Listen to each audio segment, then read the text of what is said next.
गुरु ब्रह्मा गुरु विष्णू गुरुदेव महेश्वरा सद्गुरु साक्षात परब्रह्म तस्मै श्री सद्गुरे नमः.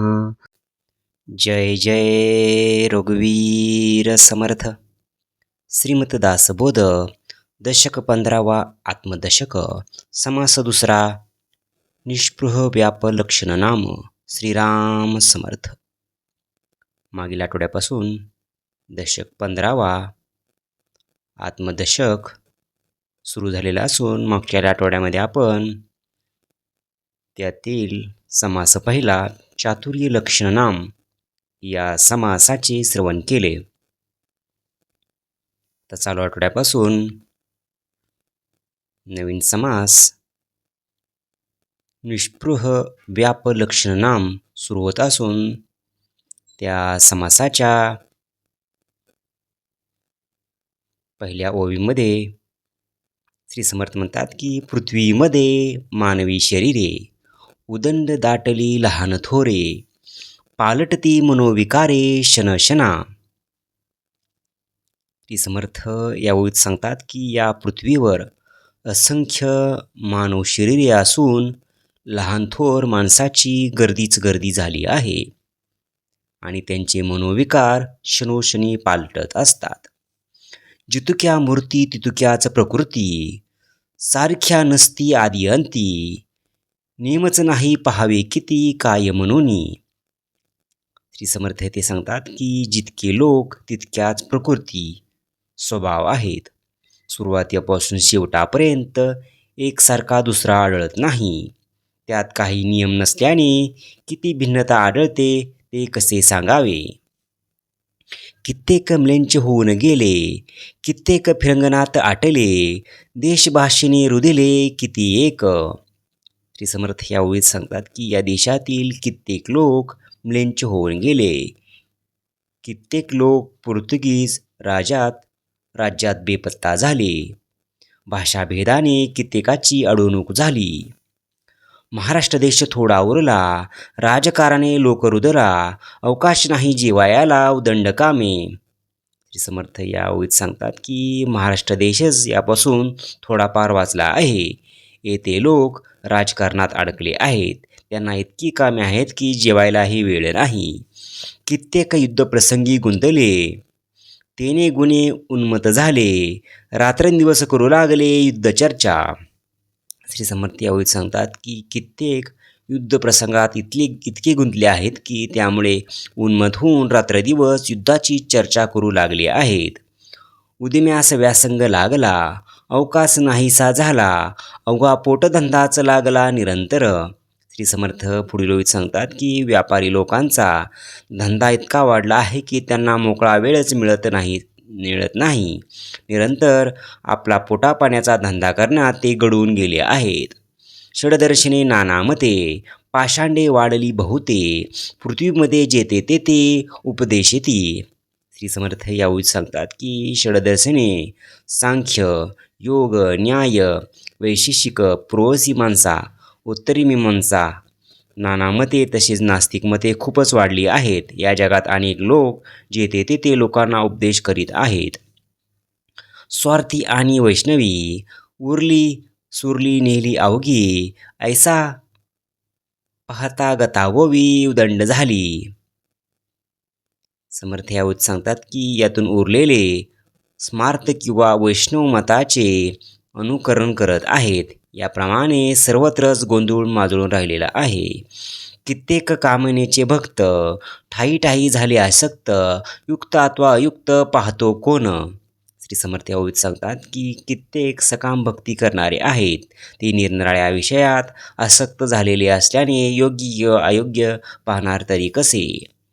या गलबल्यामध्ये गलबला कोणी कोणी वाढविला त्यास देखो सकेनसा झाला वैदिक लोक.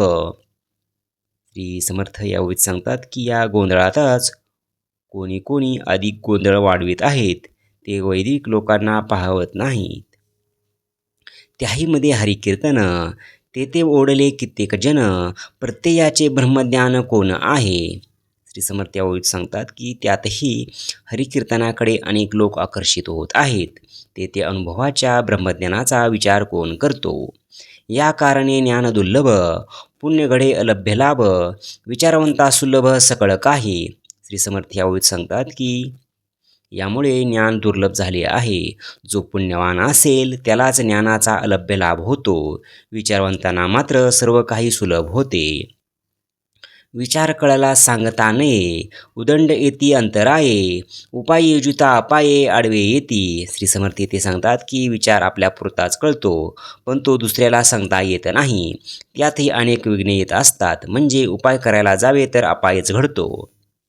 त्याहीमध्ये तो तीक्ष्ण, रिकामा जाऊ न देशन, दुर्क तार्किक विचक्षण सकळा माने. श्री समर्थ या ओळीत सांगतात की त्याहीमध्ये जो हुशार असतो तो आपला एकही क्षण फुकट जाऊ देत नाही. अशा हुशार, तर्कनिष्ठ आणि विचारवंत माणसाला सगळे मान देतात. नाना जिनस उदंड पाट, वधो लागला घडघडाट, आवाटाची केला वाट सामर्थ्य बळे. श्री समर्थ या ओळीत सांगतात की ज्याचे उत्तम पाठांतर असते तो धडाधड बोलू लागला की आपल्या सामर्थ्याच्या बळावर परमार्थाची वाट रुंद आणि विस्तीर्ण करतो. प्रबोध शक्तीची अनंतद्वारे, जाणे सकळाची अंतरे, निरूपणे तदनंतरे चटक लागे. श्री समर्थ यावेळी सांगतात की लोकांना ज्ञानोपदेशित करण्याचे अनेक मार्ग त्यांना अवगत असतात. तो सर्व लोकांची अंतकरणे जाणतो आणि त्यानंतर तो अशा प्रकारे निरूपण करतो की लोकांना त्याची चटक लागते.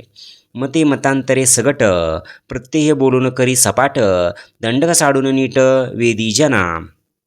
श्री समर्थ यावेळी सांगतात की अनेक मते मतांतरे तो स्वानुभवावर आधारलेल्या आपल्या बोलण्याने घडून काढतो. रूढी मोडून तो सर्व लोकांना स्वतःकडे आकर्षित करतो. नेमके भेदक वचने, अखंड पाहे प्रसंगमाने, उदास वृत्तीच्या गुमाने उठवून जातो. श्री समर्थ यावेळी सांगतात की तो मोजकेच पण भेदक वचने प्रसंगानुसार नेहमी बोलतो आणि अनासक्तपणे तेथे उठूनही जातो. प्रत्यय बोलून उठून गेला, चटक लागली लोकाला, नानामार्ग सांडून त्याला शरण येती. श्री समर्थ यावेळी सांगतात की आपल्या अनुभवाच्या आधारे तो बोलत असल्याने लोकांना त्याचे निरूपण ऐकण्याची चटक लागते. इतर नाना मार्ग सोडून ते त्याला शरण येतात. परी तो कोठे आढळेना, कोणी स्थळी सापडेना, वेश पाहता दीनहीना सारखा दिसे. श्री समर्थ यावेळी सांगतात की पण त्याचा शोध घेऊ लागले की तो कुठेच दिसत नाही, कुठल्या स्थळी सापडत नाही. त्याचा वेश पाहिला तर तो अगदी हिंदीन माणसासारखाच दिसतो. उदंड करी गुप्त रूपे, भिकाऱ्यासारखी स्वरूपे, तेथे यशकृती स्वरूपे सीमा सांडली. श्री समर्थ ते सांगतात की तो स्वरूपाने भिकाऱ्यासारखा दिसतो, गुप्त रूपाने उदंड कार्य करत असतो, पण वास्तविक त्याच्या यश कीर्ती आणि प्रतापाने सीमा ओलांडलेली असते. ठाई ठाई भजन लावी, आपण तेथून चुकावी, मच्छरवंताची गोवी लागोच नेदी. श्री समर्थ यावेळी सांगतात की ठिकठिकाणी तो लोकांना भक्ती मार्गास लावतो आणि आपण तिथून निघून जातो. मतामतांच्या गोंधळात तो जराही गुंतत नाही. खनाळामध्ये जाऊन राहे, तेथे कोणीच न पाहे, सर्वत्राची चिंता आहे सर्व काळ. श्री समर्थ यावेळी सांगतात की तो जेथे त्याला कोणी पाहणार नाही अशा कडेकपारीत जाऊन राहतो, पण तेथे राहून तो सर्वांची काळजी करत असतो. अवघड स्थळी कठीण लोक, तेथे राहणे नेमक, सृष्टीमध्ये सकळ लोक धुंडते येती. श्री समर्थ ते सांगतात की जेथे जंगली लोक असतात अशा अवघड ठिकाणी तो नेमका जाऊन राहतो, पण जगातील लोक तेथेही त्याला शोधित येतात. तेथे कोणाचे चालेना, अनुमात्र अनुमानेना, कट्ट घालीना राजकारणा लोक लावी. श्री समर्थ यावेळी सांगतात की त्याच्या पुढे कोणाचेच काही चालत नाही. लोक त्याच्याविषयी अनुमात्र अनुमान करू शकत नाहीत. लोकांच्यात एकोपा घडवून आणून तो लोकांना राजकारणात मार्गदर्शन करतो. लोकी लोक वाढविले, तेने अमर्याद झाले, भूमंडळी सत्य झाले गुप्त रूपे. यावर श्री समर्थ म्हणतात की अशा रीतीने या जगात तो अफाट लोकसंग्रह करतो, त्यामुळे त्याचे सामर्थ्य अमर्याद वाढते. जगात गुप्तरूपाने त्याची सत्ता चालत असते.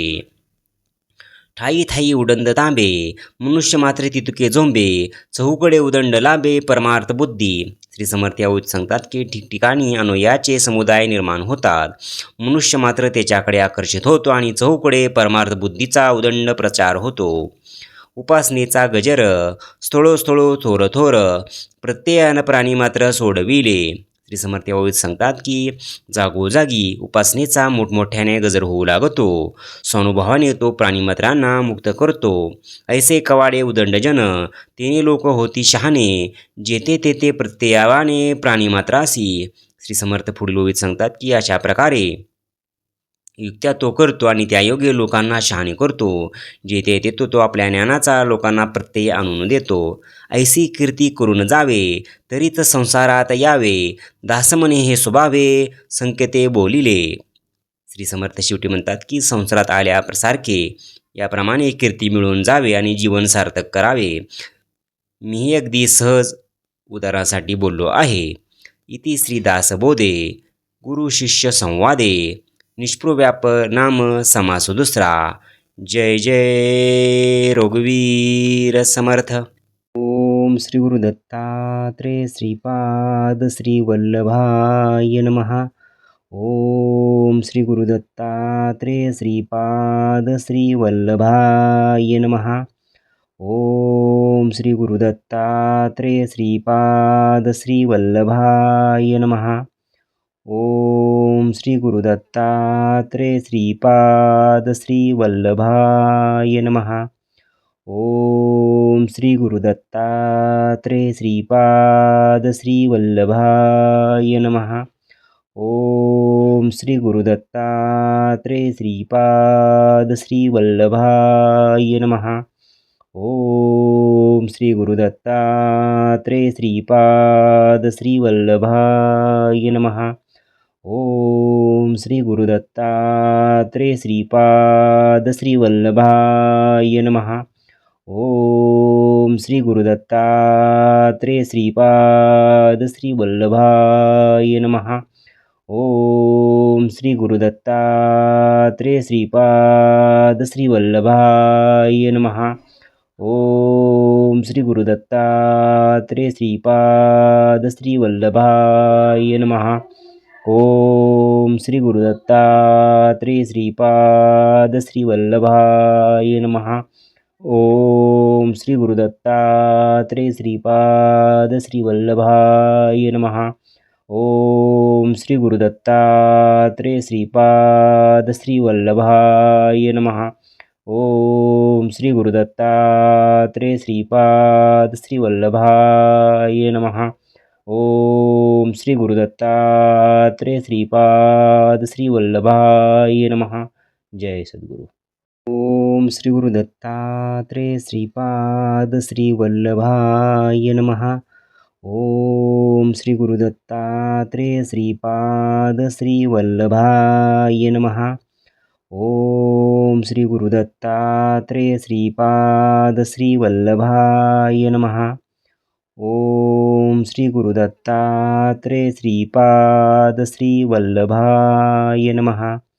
ओम श्री गुरु दत्तात्रेय श्रीपाद श्री वल्लभाय नमः. ओम श्री गुरु दत्तात्रेय श्रीपाद श्री वल्लभाय नमः. ओम श्री गुरु दत्तात्रेय श्रीपाद श्री वल्लभाय नमः. ओम श्री गुरु दत्तात्रेय श्रीपाद श्री वल्लभाय नमः. ओम श्री गुरु दत्तात्रेय श्रीपाद श्री वल्लभाय नमः.